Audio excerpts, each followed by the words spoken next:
may not be something that you actually need to improve. Sometimes when you ask the question and the person tells you the thing, it may be that they misunderstood something and that it's not about you changing, but about a clarification of what you were doing or talking about or what was supposed to be happening. Welcome to the Unlearn Podcast, where host Barry O'Reilly seeks to synthesize the superpowers of extraordinary individuals to think big, start small, and learn fast. Here's your host, Barry O'Reilly. Welcome to the Unlearn Podcast. On this show, I'm delighted to be joined by Sabrina Braham, author, executive coach, and someone who has helped me profoundly over the last number of years. For almost 30 years, Sabrina has coached leaders to successful excellence in communication, career development, and business growth. She's helped me personally at many pivotal times in my own career, when we had a new child and deciding what kind of parent and entrepreneur I wanted to be, ways to think about I wanted to grow personally and professionally. It's been a pleasure to spend time with her over many years in some of the most crucial moments to help me find a path forward that aligns to the aspirations and career goals I had. This show is especially interesting because she shares her own story, how she came to where she is today, starting in maybe the most unconventional of places, but allowing her to develop a growth mindset to believe and create something she thought maybe never possible.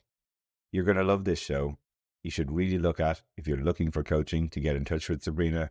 She's helped me and many people in my network exceed our expectations of what's possible of ourselves. So let's get started and hear how it began for her. I grew up in East Los Angeles. I had food insecurity sometimes. I grew up poor, and I was not expected to do anything in school, as the school didn't expect it either. So I got C's and D's and F's. I got married when I was 17, had 2 babies right away. And when my daughter started kindergarten, I decided I would go to the community college. And that's where I got my first A, which became almost addictive. So I ended up graduating from the community college with straight A's, but lots of units because I had to do a lot of makeup classes because I hadn't learned anything in high school. I got over to Cal State Fullerton University, and the first week of the school, I flunked a test in every single class. And I went home, I told my husband and my parents, and my dad was kind of like Archie Bunker. He was a union guy, and he said, honey, it don't matter if you don't have that kind of smarts. You got street smarts, and I can get you a job, a union job with a bus station. So you don't need to worry about it. So my mother, my dad, and my husband all agreed that, yeah, I wasn't that smart, but I was going to be able to get a job. With that lack of encouragement, I walked into my social psychology teacher's office.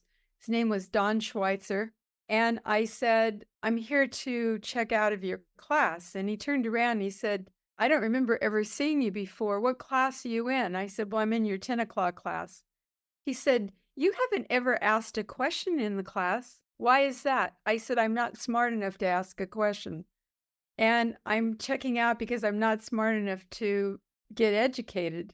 And he said, have you ever taken an essay exam before? I said, no.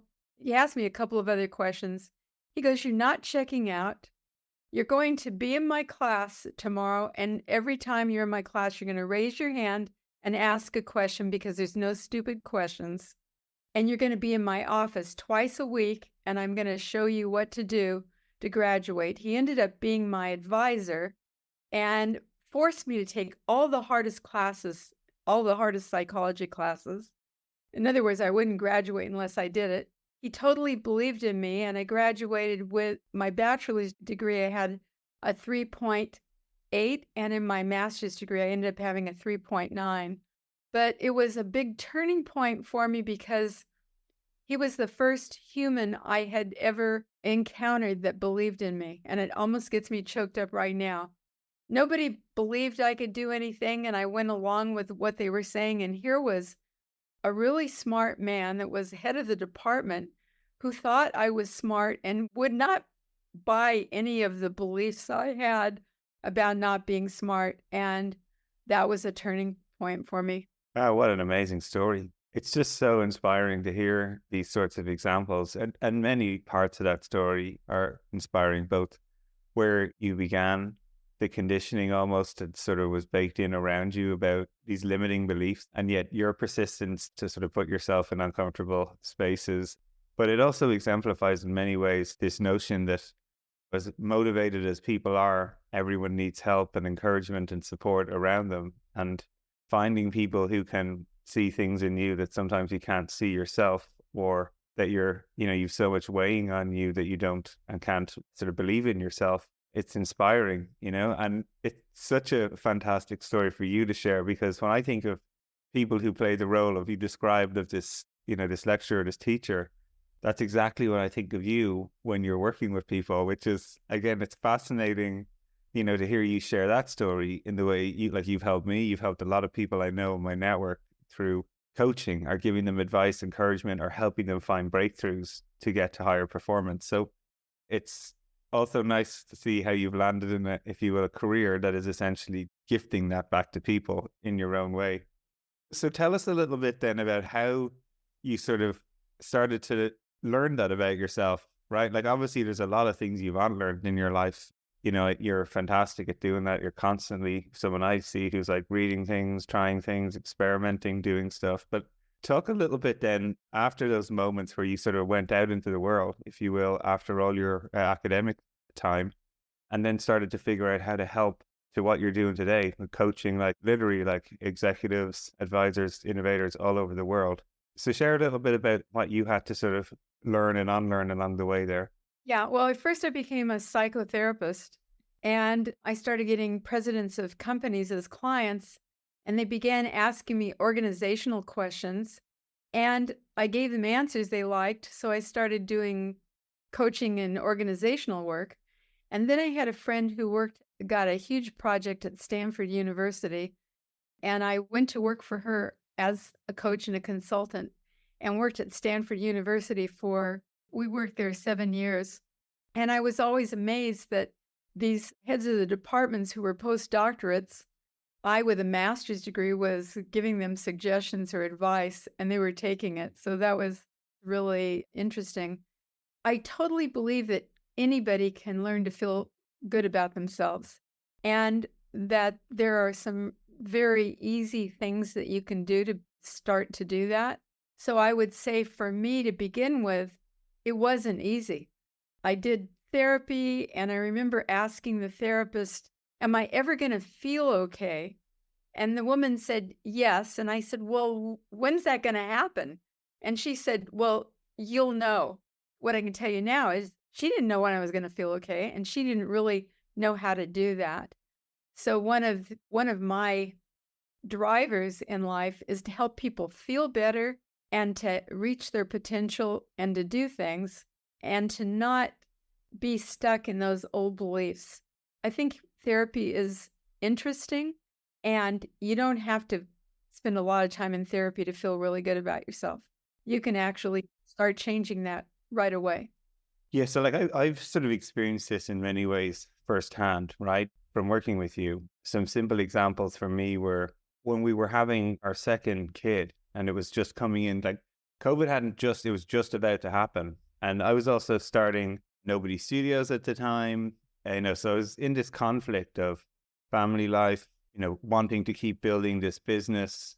What did I want for myself? What was going to make me a good partner? Like all of these things were sort of floating around my head, right? And there's, I don't know, tornado of these ideas, right? And yet that was one of these great moments where I found working with you really helped me get a lot of stuff like out of my head and in front of me, and gave me a better picture of actually what I wanted to go and do.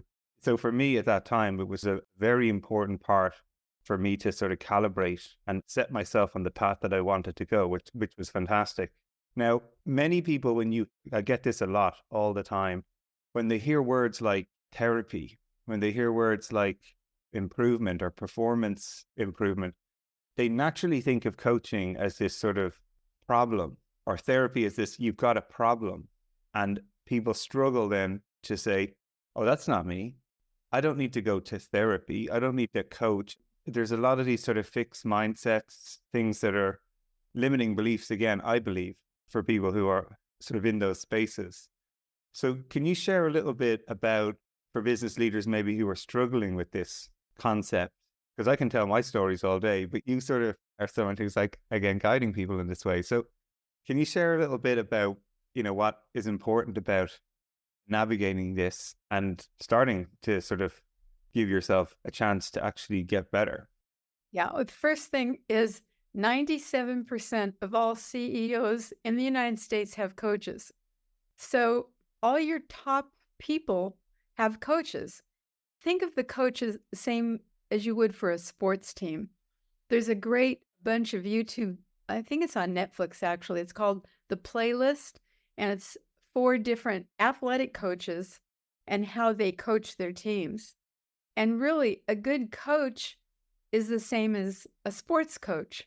So as a coach, I'm not wanting to dive down into why. What I'm wanting to do is help you to shift whatever you're doing so that you maximize your potential and the results you're getting.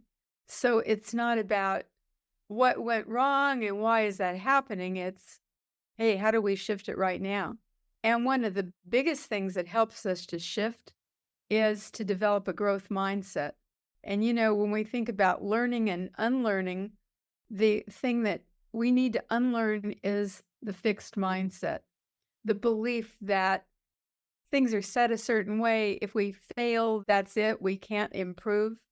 We need to learn that, no, if we fail, we have an opportunity to learn something wonderful that is going to help us to do even better. And that if we don't know how to do something yet, it's a not yet. It's not in stone. It's something that we can keep changing. So great to hear you sort of help frame that a little bit for people, right? Because they struggle a lot with these ideas and have very many limiting beliefs. For me at the time, one of the more recent times we were working together, I was in that moment, right? I was almost building up this anxiety in myself about this sort of internal culture clash, if you will, like keep being an entrepreneur, support my family, be around for my kids, my partner, all these sorts of things, right? It was just like this spinning around, and it was just building frustration, anxiety, and so forth within me. And I needed to get out of that spin in a way. But there's lots of people that are in different contexts in companies, right? Some people are maybe trying to learn how they just, find their niche of excellence. Maybe they're trying to understand how to they're in a difficult culture where they need to become more politically savvy about how they manage things. They're in all these different types of areas where they're trying to maybe hone a skill or identify like a blind spot. So tell us a little bit about some of those aspects. Like, what are some of those things that sort of jump out to you when, you meet people to help them actually get that realization that I can get a breakthrough in this space? Usually, there's something that they would like to do that's not happening. Most of the people I'm working with right now are very, very talented. They may have a lot of patents.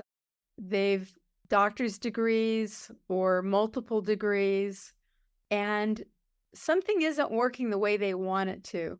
Maybe they're going into meetings and they're not being listened to when they have a great idea. Maybe they get passed over for promotion, or they've been told that people don't like them, or their income isn't as high as other people. There's something that's happening that isn't working the way they want it to be. Most of us have blinders on. Because we're so used to the way we're programmed, we have blinders on, and we can't see what's the tweak or the change that we need to make so that things will be better. And that's what a good coach can help you with. I'm lucky. I've seen it firsthand. Tell people a little bit about how to get started with this, because that is actually, again, it's one of these, as you're describing, I often say this in an Unlearn, right? It's an obstacle. As you're describing, you're bumping up against something. It's your performance, it's your pay, it's feedback you're getting that there's something missing, whatever. I'm sure there's people listening on the show right now. If we asked them, like, what are some of these obstacles you're facing? Write 2 or 3 of them down. I guarantee you, some people are probably writing pages of notes right now. How did they get started? What's one of the first steps then when people come to you? And let's just say, like, political savvy is a good one, right? Like a lot of these businesses that are you're trying to work your way through the organization and it's hard, right? Like you might be excellent at execution, but for some reason, you're being passed over, or the person who has the charisma and the suave, but no execution capability suddenly gets the promotion. Okay. I'm going to start with one. No matter how long your list is, probably this is the first thing you need to start with. And that is, we all have a voice in our heads that talks to us. And that voice is not helpful for us succeeding in life, mostly. Mostly the voice is critical or complaining. And the more you can notice that voice and you can come up with an alternative viewpoint, or you can stop listening to that voice, the better it will be. So yesterday I'm talking to somebody and they said their internal voice was saying that they were not good enough and they were never going to succeed. And I said, okay, so the objective part of you, I want you to ask yourself, is that a helpful piece of information? You're a piece of shit and you're never going to succeed. Is that helpful? No. As much as I hear it in my own head, yeah, absolutely. It's learning to either silence that voice or have the coach that gives you a more objective point of view. Well, I don't know how to do X. Okay, well, objectively, if you want to learn that, then what do you need to do? How do you need to do it? So that internal voice, it's very helpful to begin to calm that down. With political savvy, and I run into this a lot with people who are super bright, they've been so busy studying whatever it is that their expertise is that they didn't pay much attention to other people. And so they don't really know how to connect with them. And a lot of times what they think is, oh, they don't listen to me because they don't like me. They picked him for promotion because it's a good old boy network. It's not that certainly that's a possibility, but it's much more likely that you haven't been taking the time to really deepen your relationships with people. People need to connect with other people. It's a great reminder, actually, because I've definitely been in those spots in my career, right, where I felt like I was doing excellent work and yet going sort of unnoticed in some respects. I would tell myself, oh, but I'm not one of these people that like to talk about myself or self-promote or, and that was another I'm not aha into for me. politics. They always say, I'm not into politics. I'm not a political character. Exactly, And then, but it was actually interesting. And it was when I was working in a consultancy called ThoughtWorks, where I was doing work that people who worked with me were like, wow, this is really interesting what you're doing, right? I was showing people how to do iterating prototypes, speaking with customers, customer testing your products, getting really candid feedback on their products, making them better and having like this uptick in results, right? For businesses and so forth. But it tended to be localized to just the people who worked with me because that's what I was doing. I was just working in the project I was on in this company. And it was funny, people would say those things to me like, oh, you should get word out more about what you're doing. And I was like, what? Oh, no, I don't. That's not me. I don't need to go to the top of the mountain and toot my own horn and all this type of stuff. Because it just felt like I'm Irish, right? So there's a tall poppy syndrome thing. Is like you tell people you're doing anything good, you're just shot down, right? That was one of my conditionings. It was interesting, though, because one great of advice someone gave me is then that they were like, well, you should write about this. Just write about what you're doing and why and some of the results of it. And then just publish it. And then I was like, whoa, hang on, what? No, because I was dyslexic. I was like a solid D- in English literature or whatever. But again, it was one of these things where it was uncomfortable, but I gave it a try, and I published this blog. And then I actually don't know who it was, but whenever I find out who they are, I will thank them. But someone shared it around like the internal sort of network of the company and even externally too as well. And suddenly then I had all these people who started reaching out to me going, oh yeah, I think that too. Or yeah, that's fascinating. Here's how I try to do that. And it became this sudden like lightning rod, if you will, for activating a network of what became relationships that I would start to build with people where I was like, oh yeah, no, you're interested in that too. I've tried this. And to the point where one of my colleagues, his name's Jez Humble, our Pat Qua was the first one. He encouraged me to submit it to a magazine, the article. So I was like, okay. And Pat's also a coach. He's a great guy. And then going into that magazine led to Jez Humble, one of my other colleagues at the time, who was well known in the software industry space. He'd written a seminal book called Continuous Delivery. He then rang me up and was like, "Hey, I'm writing a new book. Do you want to write a few chapters? I read this article you wrote. It's great. I'd like you to write a few chapters on this book I'm working on." And then suddenly it created this sort of network effect, if you will, that I could never have anticipated. But it was like super, and a lot of it, as you said, was just like it connected a whole new set of relationships to me that were there that I didn't know. I created a lightning rod, if you will, for that to happen. And I never felt at any moment that I was sort of like, hi Sabrina, can I just tell you something that I'm amazing at? And I never felt that. I just felt like it was activating something that was invisible to me in a way. What did you unlearn by doing that? That's probably one of the big ahas for me, that it wasn't about me telling the world, I know this, I know that, I know whatever. It was actually just putting up a flare to say, I'm interested in this kind of space, which was like early stage product development, prototyping, customer development, like a lot of the stuff, funnily enough, that went on to be in the Lean Enterprise book, right? All about building early stage products. Like that's what I love. And then suddenly there was a whole group of people who were like, yeah, I think that too. And it created, like, if you will, like a community, almost like a little niche of people who were, ThoughtWorks was traditionally a big engineering company. I honestly, some of the most talented engineers you could ever imagine. Lots of them had written multiple books on how to build software. Like it was a fantastic engineering culture. So anybody who wasn't an engineer, they used to joke and go, what do you do then? If you're not writing code, what do you actually do? I laugh about it now, but then suddenly it was just a different way of thinking about how to build better code, better products, spend time with your customers, talk to them, get feedback.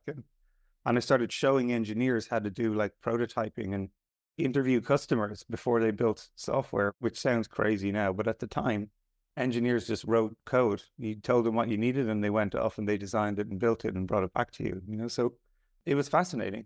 So for me, it was a huge sort of unlearning moment, that really what I was doing was trying to connect with like-minded people who had different ideas or similar ideas. It was an accelerator also for my understanding, because you all got all these new, fresh perspectives, or someone going, oh, that's interesting. Have you read this book, or have you read this blog, or have you listened to that? And suddenly, like, I had this influx of new information that helped me get even better. That's a great idea, the writing.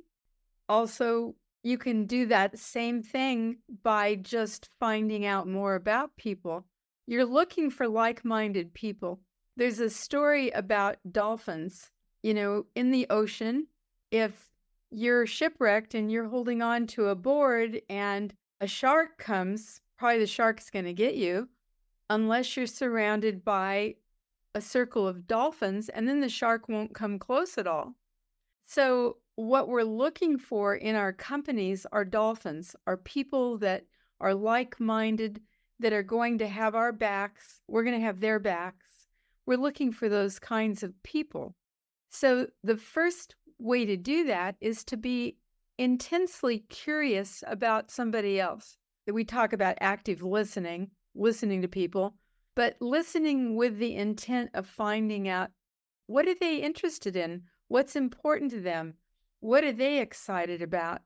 And looking for those shared commonalities so that we can support each other. If there's an initiative, if we're going up for promotion, that our dolphins can put in a good word for us. So developing those relationships is really important, whether we're doing it through writing or listening and talking, or finding out more about what somebody else is really excited about and reading their stories in their papers. So that helps a whole lot. Yeah, you're just reminding me of something I should definitely be practicing more, right? Is trying to find out what really matters to people. What are their interest areas in companies, even when we're building startups, right? I think helping people understand in people what they're excited about, like, why are they in our studio? Why are they working on this startup? What sort of makes them tick? I was going to give you 2 examples of that. I had a woman, she was a manager at a large electronics company.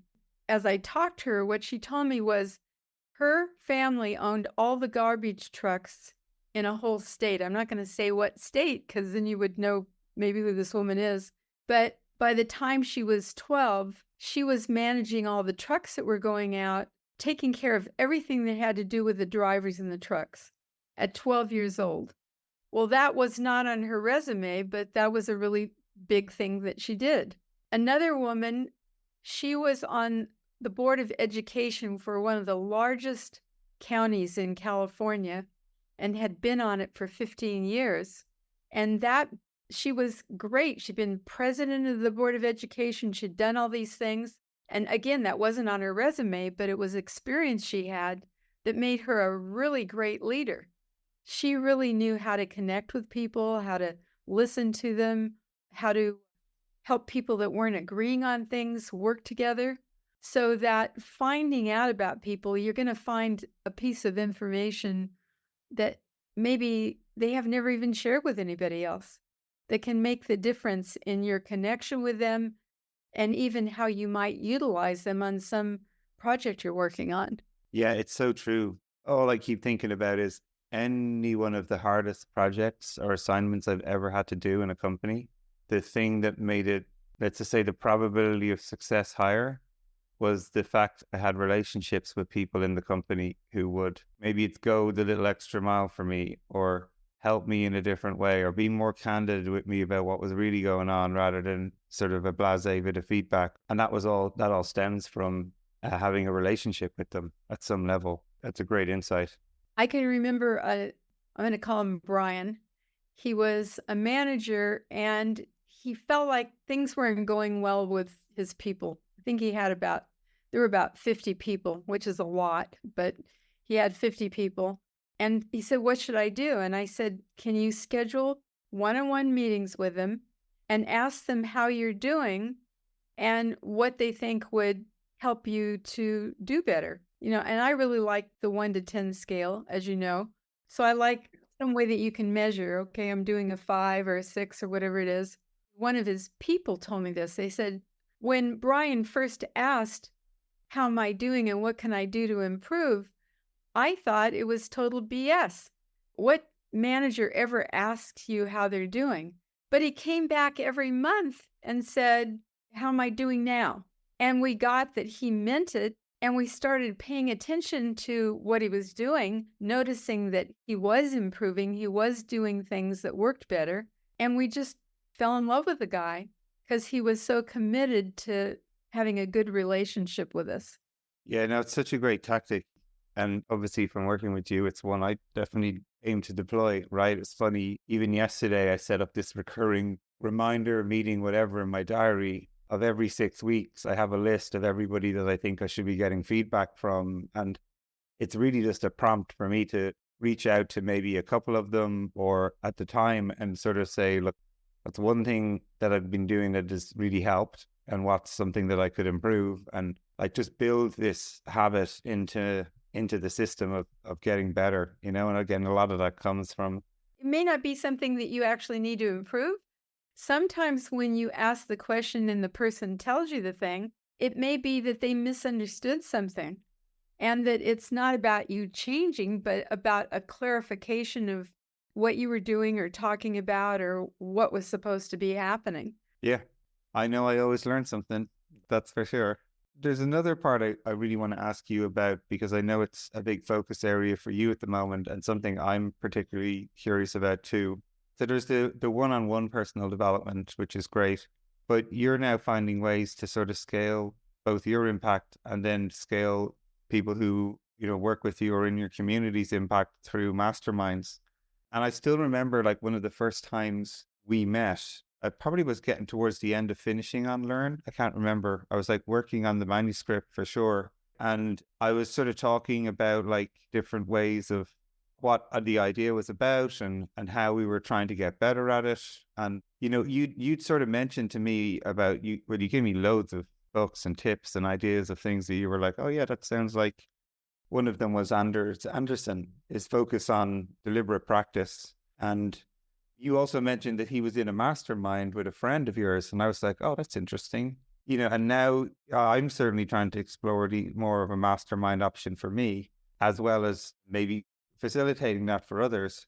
But you've been doing this for a while now, right? You've got this great masterminds going. So first of all, for people who mightn't be aware what one is, can you just share a little bit about what its purpose is, and then give us a few insights about like why people might want to be interested to explore that as a mechanism? It's basically getting a group of people together that are committed to their personal growth and development, and everybody in the group helping the person that's talking or has some need to see different opportunities or ways of looking at things than they might normally see.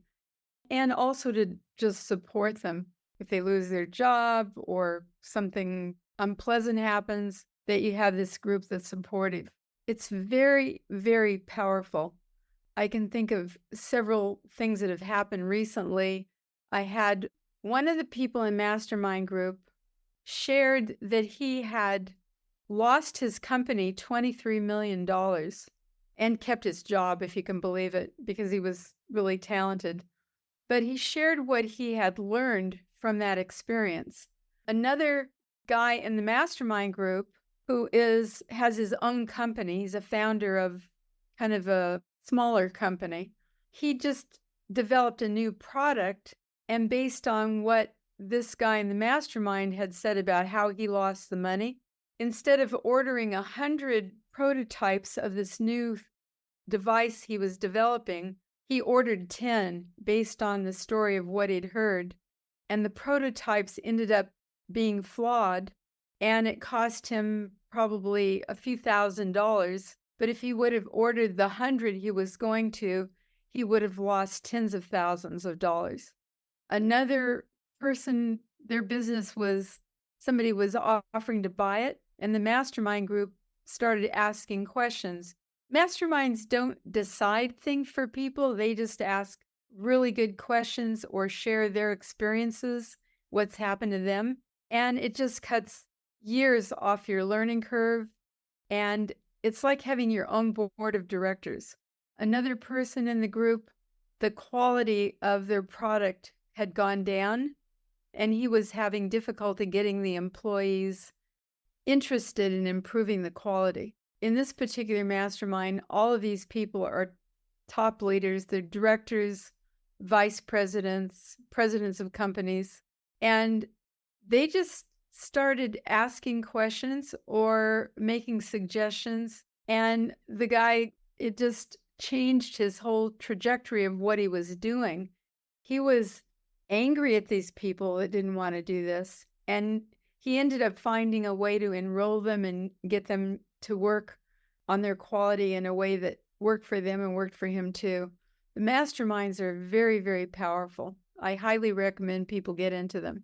Yeah, well, just even those examples you're sharing, I think they're great examples, especially the prototype one jumps out to me personally, because it's one of these classic traps that you can fall into sometimes of, oh yeah, I've got my prototype, sure, I'll order 100.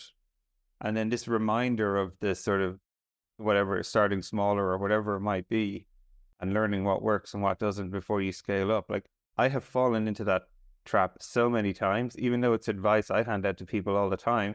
But sometimes it's like this idea that it's like you learn so much through other people's experiences. The other point you really underlined, and I think is so true of great masterminds, is no one told that person to go from 100 and order 5. Like, it's their own conclusion.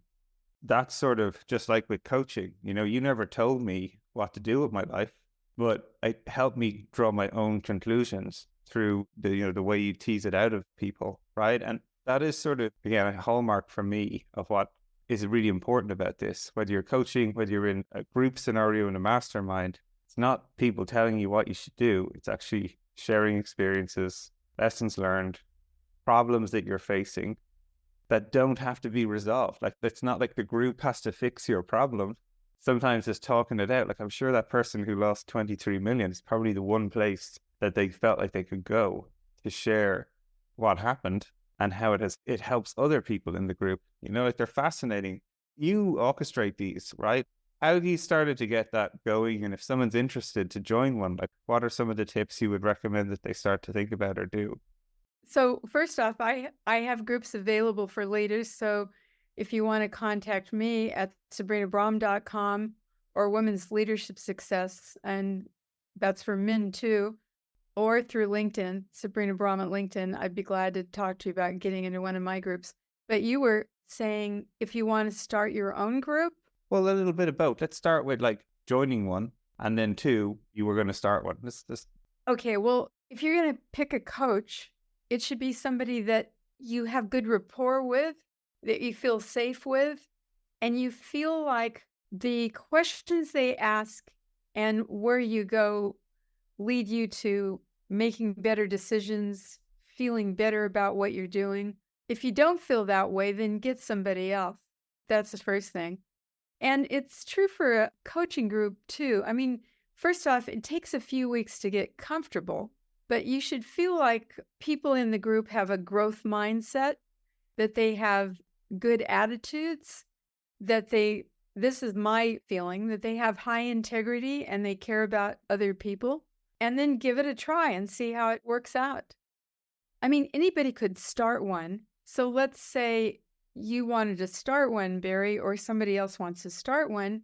Find 2 or 3 of your dolphins or people that you feel like are on the same wavelength with you and ask them if they'd be interested in getting together every week or every other week to just brainstorm ideas. It sounds so simple, and yet like something, it's funny. You think about it, I'm like, oh yeah, that's exactly what you should do. I'm just like, it's like an aha for me to go just to try it out. It's hard to ask, isn't it? It is. It's so funny. I just wrote a blog this week about learning to ask. And one of my, like, I don't often ever like to use Steve Jobs quotes, but the one video I love of him is he talks about when he was 12 and he was really into like frequency counters. It's like building computers. So he lived obviously in the Bay Area and he looked up the founder of Hewlett Packard.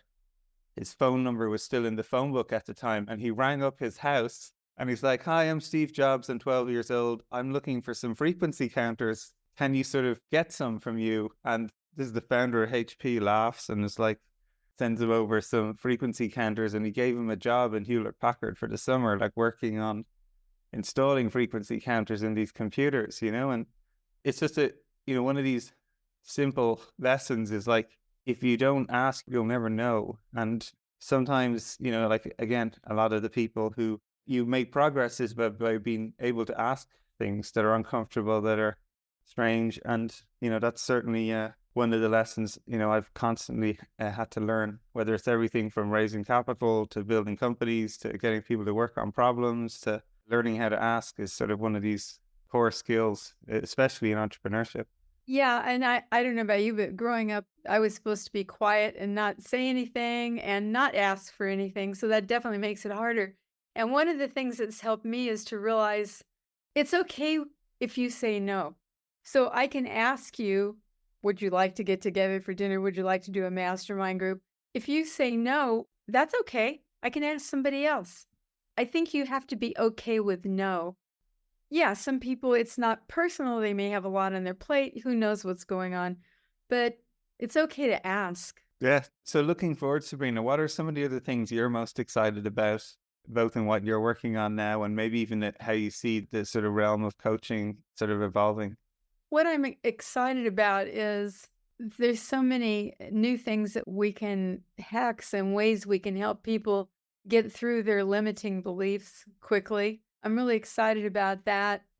I'm really excited about all of us finding a way to find the humanity in each other and start connecting with each other and stop acting like there's good guys and bad guys. It's so stupid and it doesn't help us. We're all here on the same planet. If we want to survive, if we want our kids to survive, we got to start helping each other. And more than anything, the one thing you can do right away is just be kind to people. Just be kind. No matter who you're talking to just be kind to them. Even if they're not nice, just be kind. Well, look, there's a lot of ups and downs going on in the world. It seems like there's more every day at the moment. But again, it is great advice. Whether you're helping a colleague, helping yourself, helping someone you don't even know, I think it's always good to lead with kindness. It's been great to have you on the show and you share your stories and your focus. Again, I've reaped so much reward from spending time with you. So I'm super grateful for that. And I would definitely encourage anybody who is interested in coaching to reach out to you or join one of your masterminds. I can guarantee folks you're going to get a huge lot out of it. So thank you very much, Sabrina, for joining us on the show. You're welcome. Hey everyone. I hope you enjoyed that show, but I'm even more delighted to share the exciting news. I've recently co-founded a new venture studio named Nobody Studios. Now, Venture Studio is a vehicle for the rapid creation of new companies, from ideation to acceleration and growth. And our purpose at Nobody Studios will be to de-risk pre-seed stage business ideas. We'll do this by minimizing the time, speed, and capital involved in validating truly repeatable and scalable business models before any significant venture investment. We've an audacious goal to start 100 compelling companies over the next 5 years, and who knows how many beyond that. So if you're interested in radically changing the way work is done, how products are created, companies built and funded, even democratizing the wealth creation and how returns are distributed, this could be the business for you.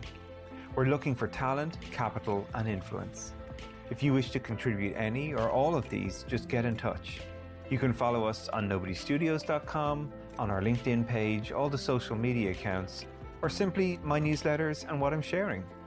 We'll be launching a truly innovative crowdfunding campaign, and I'd be honored if you'd be willing to join us on this journey and become a nobody yourself.